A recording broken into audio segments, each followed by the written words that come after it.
नमस्कार बच्चों। 6.5 एक्सरसाइज चल रही थी और उसकी एक्सप्लेनेशंस मैक्सिमा मिनिमा वाली हमारी एक्सरसाइज चल रही थी। उसके एक्सप्लेनेशन में बता रही थी प्रश्न नंबर 20 तक के मैंने क्वेश्चंस का एक्सप्लेनेशन आपको अपलोड कर दिया था। उम्मीद है आपको सब समझ आ रहा होगा। फिर भी अगर कोई चीज़ समझ नहीं आ रही तो आप कमेंट सेक्शन में या व्हाट्सएप के थ्रू मेरे से कांटेक्ट करके वो अपनी प्रॉब्लम सॉर्ट आउट कर सकते हैं। चलिए आगे बढ़ते हैं प्रश्न नंबर 21 पे। प्रश्न नंबर 21 ये कहता है कि आपको एक सिलेंडर दिया हुआ है, यानी बेलन दिया हुआ है आपको, और उस बेलन की हमने जो रेडियस है वो x मान लिया, और यानी त्रिज्या, और जो उसकी ऊंचाई वो y मानी। और इस बेलन में हमें क्या दिया हुआ है कि वो बेलन का वॉल्यूम हमें फिक्स है, यानी 100 क्यूबिक सेंटीमीटर।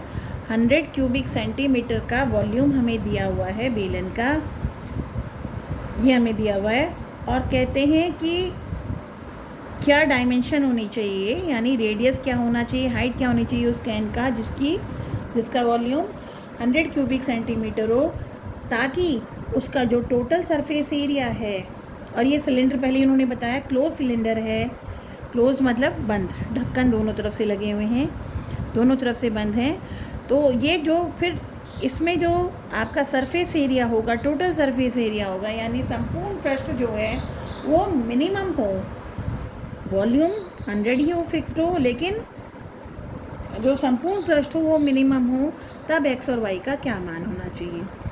किसी भी सिलेंडर का संपूर्ण पृष्ठ का सूत्र आप जानते हैं कितना, 2πrh, जो कि वक्र पृष्ठ के बराबर होता था, प्लस 2πr², जो दोनों एंड्स हैं उनका 2πr²।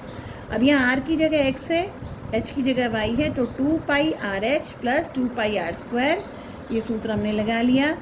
और ये इस फंक्शन को मिनिमाइज़ करना है, इस फंक्शन को s मान लिया, यहाँ x और y दोनों का फलन है, तो यहाँ से y का मान निकालेंगे जो गिवन है हमें समीकरण 1 से, 100/πx², और यहाँ y के स्थान पे रख दिया। तो इस तरह से ये पूरा फलन में से y ख़त्म हो गया, सिर्फ x और x रह गया। तो sx यानी जो ये s सरफेस एरिया था, या s मान लो, ये सिर्फ x का फलन बन गया।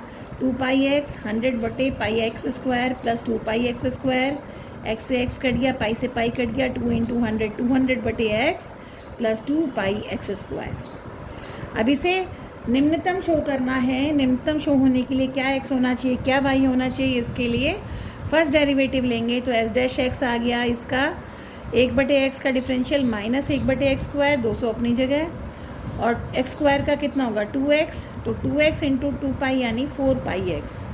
और जब पहले डेरिवेटिव को 0 के बराबर रखा तो माइनस 200/x² प्लस 4πx बराबर 0 आ गया। इसको उधर ले गए तो 200/x² बराबर 4πx, x उधर चला गया, x³ 4π नीचे आ गया, तो x³ हो गया 200/4π। 4 ने 200 को काटा 50 पर, 50/π मान हुआ x³ का, तो x कितना होगा 50/π की घात 1/3। तो x का ये मान आ गया। अब इस पे ये महत्तम है या मिनिमम है, तो अब इसके लिए इसको दोबारा से डिफ्रेंशिएट करेंगे। तो डिफ्रेंशिएट ये x की घात -2 मानते हुए, तो x की घात -2 का डिफरेंशियल क्या होगा, -2 x की घात -3, नीचे आके 3 बन गया, और ये 200 आपका -200 पहले से ही था, और इसका डिफरेंशियल 4π, मतलब x का 1 और 4π कांस्टेंट ऐसे कैसे रह गया, माइनस माइनस प्लस 200 × 2 यानी 400/x³ प्लस 2π। x हमारी त्रिज्या है, त्रिज्या हमेशा धनात्मक होती है, तो x³ भी धनात्मक होगा, तो ये भी धनात्मक होगा, ये भी धनात्मक है ही, तो ये पूरा योग धनात्मक है, यानी 0 से बड़ा x चाहे कुछ भी हो, यानी कोई भी संख्या हो। तो इसके लिए भी, जब कोई भी संख्या के लिए है तो इसके लिए भी ये हमेशा क्या होगा, धनात्मक होगा। अब अगर ये धनात्मक है तो इसका अंदर सरफेस एरिया क्या हो गया, निम्नतम हो गया। जब x कितना है 50/π की घात 1/3, और जब x इतना है तो y कितना होगा 100/πx², 100/π, और x का मान कितना था 50/π की घात 1/3, और x² का मतलब इसी की पावर हो गई 2, पावर की पावर गुणा हो जाती है, तो 2 × 1/3 यानी 2/3। तो 100/50/π की घात 2/3। ये दोनों अलग अलग तोड़ दिए, पाई चला गया ऊपर 2/3 पावर के साथ, नीचे 50 की पावर 2/3। 100 को तोड़ा 2 गुणा 50, और यहाँ पाई 2/3 था, यहाँ पाई 1 था, 1 ज़्यादा होता है 2/3 से, तो ये नीचे आकर 1 माइनस 2/3 यानी पाई की पावर 1/3 रह गया। और यहाँ 50 की घात 1 या 50 की घात 2/3, ये रह गया 50 की घात 1/3/पाई, 50/पाई की घात 1/3 गुणा 2, ये आ गया y का मान। यानी ये तो ऊंचाई होगी और ये त्रिज्या होगी। तो ये आपका आंसर आया, यही आपसे पूछा था। प्रश्न नंबर 22 को सुनेंगे। प्रश्न नंबर 22 ये कहता है एक तार है 28 सेंटीमीटर लंबा, तो ये ए भी एक तार है और इसकी लंबाई 28 मीटर है। अब ये बीच में से कहीं से तोड़ा गया, बीचों बीच से नहीं कह रहे, किसी एक जगह से तोड़ा गया, तो इसकी लंबाई कुछ है, इसकी लंबाई तो कह रहे किस, और तोड़ने के बाद एक भाग से तो हमने बना दिया,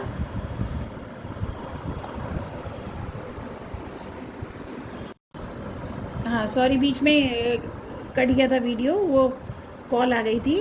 तो 22 क्वेश्चन को दोबारा करते हैं। ये ए बी एक तार दिया हुआ है जिसका 28 मीटर लंबा है।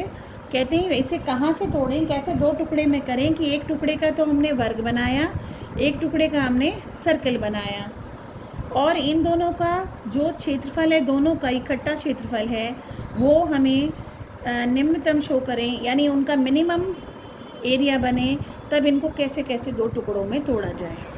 तो हमने कहा कि हमने इसे सीप से तोड़ दिया, ये सीप पार्ट में तोड़ दिया, तो एक टुकड़े की लंबाई हमने x मान ली और दूसरे टुकड़े की लंबाई कितनी बची, 28 माइनस x, क्योंकि टोटल 28 मीटर था, x मीटर का एक टुकड़ा बना दिया तो बचा हुआ का दूरी होगी 28 माइनस x। तो पहला टुकड़ा ये तार हमने यहाँ AC बना दिया जिसकी लंबाई x है, दूसरा टुकड़ा हमारा CB तार है जिसकी लंबाई 28 माइनस x है। अब इसको हमने मोड़ कर इसी के ऐसे टुकड़े करते हुए, अब ये फिगर तो बड़ी दिखाई दे रही है क्योंकि इतने से तो बहुत छोटा सा बनता, दिखाई नहीं देता, लेकिन समझ लो कि ए यूँ यहाँ से मोड़ा, फिर यूँ मोड़ा, फिर यूँ मोड़ा, और ये C पॉइंट वापस ए पर आ गया। तो इसे मोड़ कर हमने एक वर्ग बनाया। तो ये जो वर्ग बना, इस वर्ग की जो लंबाई है PQ है, चारों लंबाई बराबर है, मान लो इसे A मान लेती हूँ, A plus A plus A plus A, तो चारों साइड की लंबाई का योग A plus A plus A plus A यानी 4A किसके बराबर है, x के बराबर है, क्योंकि ये तार कहाँ यूज़ हो रहा है, यहाँ से यहाँ तक। तो इस तार की लंबाई x थी, तो इस पूरे की लंबाई यानी 4A की, A का मतलब PQ लंबाई, 4PQ की लंबाई कितनी हो गई x, तो PQ कितना हो गया x/4। कहने का मतलब ये पूरी लंबाई 4 बराबर भुजाएं बन गई, तो एक भुजा की लंबाई कितनी होगी, x/4। इसी तरह से अब जब इसका सर्किल बनाएंगे तो ये जो तार की लंबाई 28 माइनस x कहाँ लगी, उसकी परिधि में। और परिधि क्या होती है, मान लो इसका रेडियस r है, सर्किल का, इस वृत्त की त्रिज्या r है, तो इसका जो परिधि होगी वो कितनी होती है, 2πr, और उसकी लंबाई कितनी है, इस तार के बराबर की लंबाई यानी 28 माइनस x की। तो यहाँ से रेडियस कितना निकला, 28 माइनस x/2π।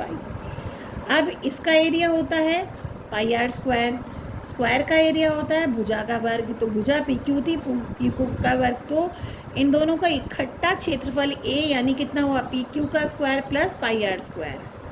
अब PQ कितना है, x/4, तो PQ का वर्ग कितना हुआ, x/4 का वर्ग, पाई अपनी जगह, r कितना था 28 माइनस x/2π, तो इसका वर्ग कर दिया। और इस तरह से ये फलन बन गया किसका, x का। अब इसे न्यूनतम शो करने के लिए इसे और थोड़ा सा ढंग से खोल लिया, x²/16 प्लस ये हो गया 4π², एक पाई से पाई कट के 4π रह गया, और ऊपर 28 माइनस x की घात 2।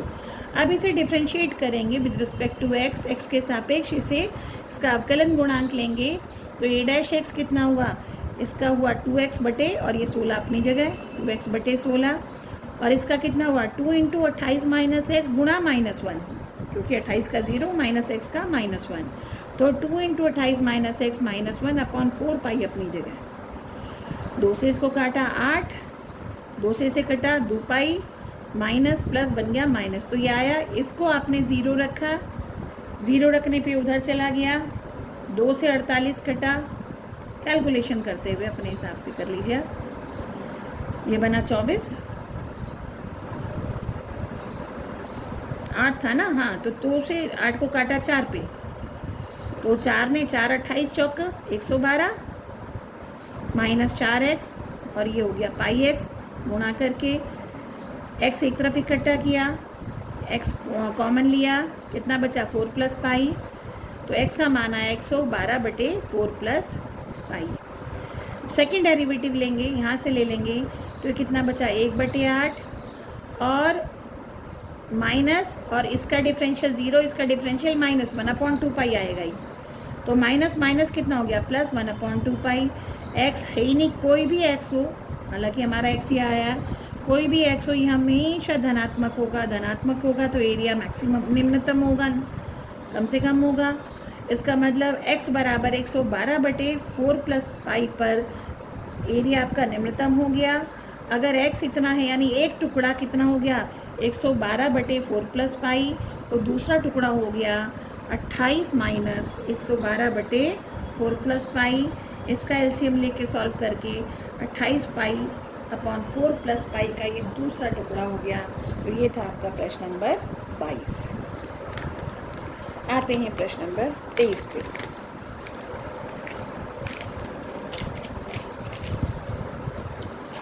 प्रश्न नंबर 23 क्या कहता है कि सिद्ध करो वॉल्यूम ऑफ द लार्जेस्ट कोन, यानी सबसे बड़ा आयतन जो इसमें बन सकता है। एक स्फीयर दिया हुआ है, स्फीयर मतलब गोला, गोला मतलब जैसे फुटबॉल होती है, ये सर्किल नहीं है। अब यहाँ पर आपको स्फीयर नहीं दिखाया जा सकता, प्लेन 3D फिगर है, 3D फिगर को 2D पे जब बनाएंगे तो सर्किल ही नज़र आएगा, पर ये पूरा गोला है, एक आपका सर्किल है, और उस सर्किल के अंदर से आपको एक शंकु काट के निकालना है।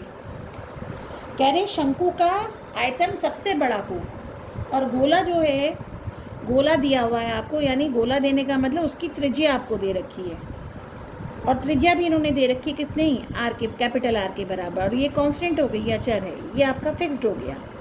तो इसमें से आपने एक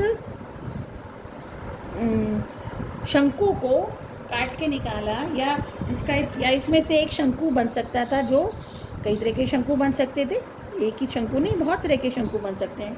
तो कह रहे वो शंकु जिसका आयतन सबसे ज़्यादा हो, तो उसका जो उस शंकु की त्रिज्या, आधार की त्रिज्या और उसकी ऊंचाई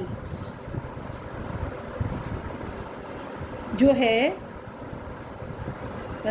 मतलब ये कहते हैं, इन्हें सिद्ध करना है कि जो सबसे बड़ा वॉल्यूम निकलेगा, वो वॉल्यूम, सबसे ज़्यादा बड़ा वॉल्यूम जो होगा वो स्फीयर के वॉल्यूम के 8/27, यानी हमें सबसे बड़ा वॉल्यूम निकालना है किसका, शंकु का, और उसका मान निकालना है, और फिर इसका स्फीयर का आपका वॉल्यूम से उसको कंपेयर करना है, तो वो सिद्ध करके बताना है वो कितना है, 8/27 से। तो अब हमने इसको क्या किया बेटे कि हमने इसको ऐसे गोले को यूँ बीच में से काट लिया, तो जब गोले में से गोला कटेगा तो वो आपका शंकु भी कटेगा। तो ये एक तरफ से ट्रांसवर्स सेक्शन देखने में जैसे आपकी 3D फिगर होती है, ये आपकी एक किताब है कोई, और ये 3D फिगर है आपकी, तो अगर मैं इसको यूँ देख रही हूँ, अब यूँ देखने पे तो मुझे एक प्लेन ही दिखाई देगा, ये सामने मुझे क्या दिख रहा है, आयत दिखाई दे रहा है, जबकि आयत नहीं, ये क्या है, घनाभ है। लेकिन कोई एक फेस देखने पर, अगर 90 डिग्री पर आप फेस देखेंगे तो ये क्या दिखेगा, आयत दिखेगा। इसी तरह से ये काट दिया, काटने पर शंकु इस तरह से कटा हुआ आया, और ये इस तरह से। अब अगर ये शंकु की हाइट है, अब मैंने यहाँ ये देखा है, ये जो सी बिंदु है, ये नीचे गोला जो बन रहा है, ये गोला क्या था, शंकु का आधार था, क्योंकि शंकु भी तो आपका शंकु में नीचे ऐसे गोला होता है। शंकु का आधार कैसे होता है, गोला होता है शंकु का आधार। तो जब शंकु का आधार ये है, तो उस शंकु के आधार का जो सेंटर पॉइंट होता है, तो ये आधार की त्रिज्या x मान ली, और जो उसकी हाइट है, सबसे ऊंचा बिंदु है शंकु का, उससे जब आधार पे लंब डालेंगे तो निश्चित तौर पे वो इस बिंदु पे पड़ेगा। तो इस बिंदु का नाम दिया मैंने m। इस बिंदु का नाम कितना हो गया, m। तो m बिंदु है किसका, जो जो शंकु का आधार है, जो वृत्त फॉर्म में होता है, ये उसका सेंटर पॉइंट है। और AM क्या हो गई, शंकु की हाइट हो गई। ठीक है, अब ये जो BC, बेसिकली ये BC डायमीटर है किसके लिए, सर्किल के लिए। किसके सर्किल के लिए, वृत्त के लिए, शंकु के आधार के लिए। लेकिन ये BC इस वृत्त के किसी एक भाग को जब काटा तो सर्किल बन गया, तो उस सर्किल के लिए ये जीवा का काम कर गई। तो ये जीवा का काम कर गई है। और यहाँ से एक 90 डिग्री पर एक अगर ये रेखा आ रही है तो निश्चित तौर पे, और ये बराबर भी है, दोनों बराबर भाग में भी तोड़ रही है, क्योंकि यहाँ पर अगर कोई ऐसे 90 डिग्री पर ये रेखा आ रही है और ये त्रिज्या है किसी सर्किल की, तो ये और ये बराबर है, तो ये हर हालत में उस सर्किल का सेंटर पॉइंट इस पर होगा। तो यहाँ O हमने इस स्फीयर का सेंटर पॉइंट O ले लिया। M है सेंटर पॉइंट आधार का जो वृत्त है, शंकु के आधार का जो वृत्त है, उसका सेंटर पॉइंट M है। तो CM हो गई आपकी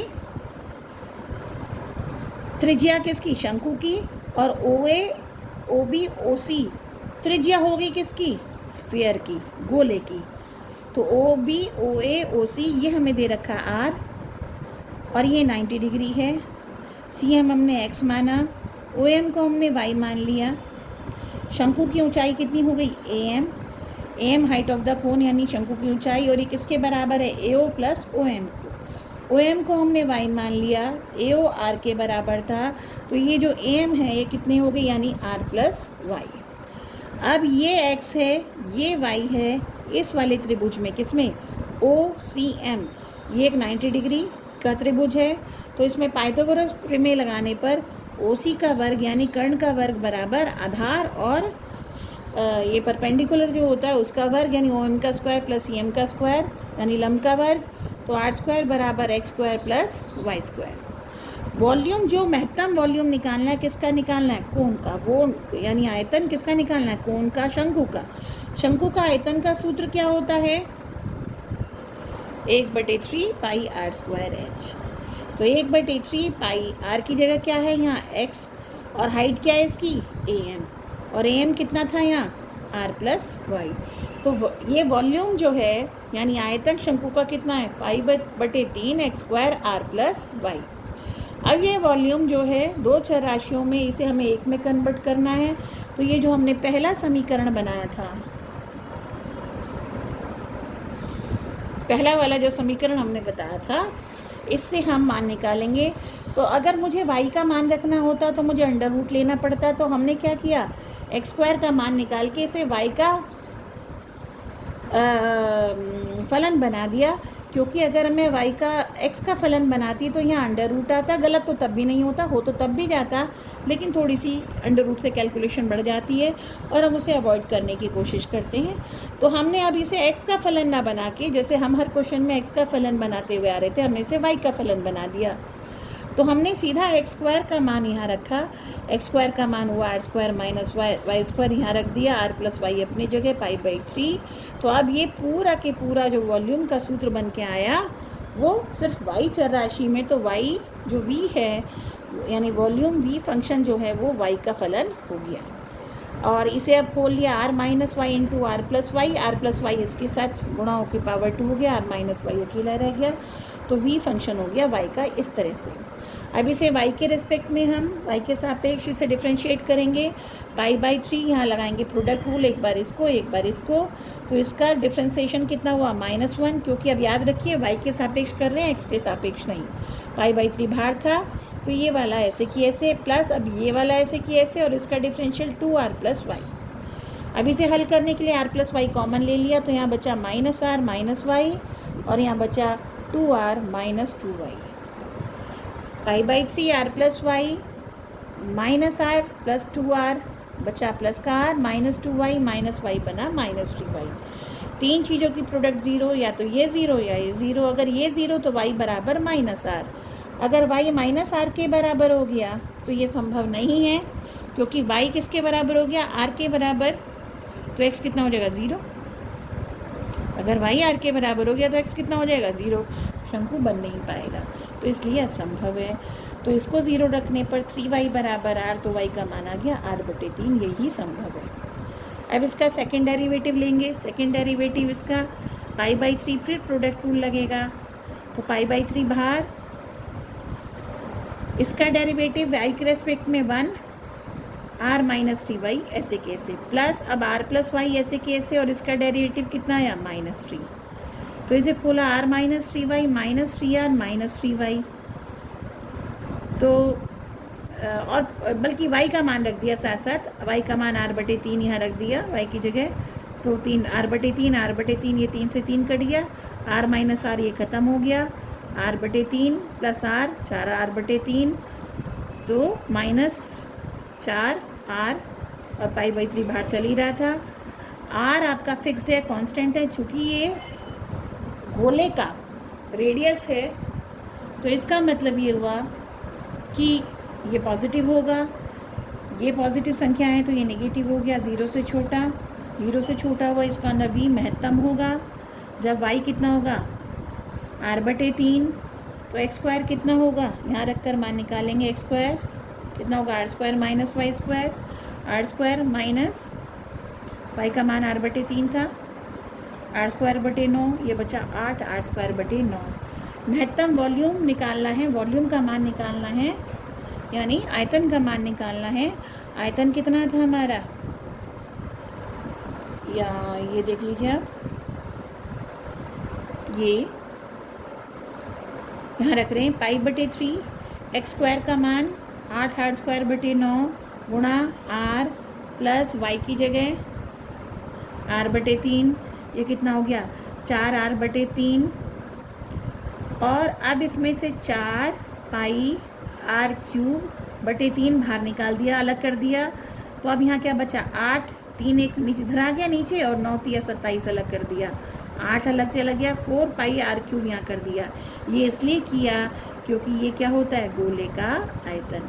तो शंकु का आयतन क्या हो गया, गोले के आयतन का 8/27, और यही आपको सिद्ध करना था।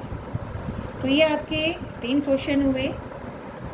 क्वेश्चन के एक्सप्लेनेशन में काफ़ी टाइम लग रहा है, इसलिए छोटी छोटी वीडियो डालूंगी, क्योंकि फिर वो लोड करने में दिक्कत होती है। पर आपको क्वेश्चन सॉल्व करके मैंने आपको भेजी दी हैं, मुझे लगता है आपको समझ भी आ गए होंगे। फिर भी जिसको समझ आने में दिक्कत आती है तो वो इन क्वेश्चंस को देखता रहे, और बाकी इसके बाद आप मिसलेनियस एक्सरसाइज की भी करना शुरू कर दें, उसमें कोई प्रॉब्लम आएगी तो वो बता देंगे। Thank you.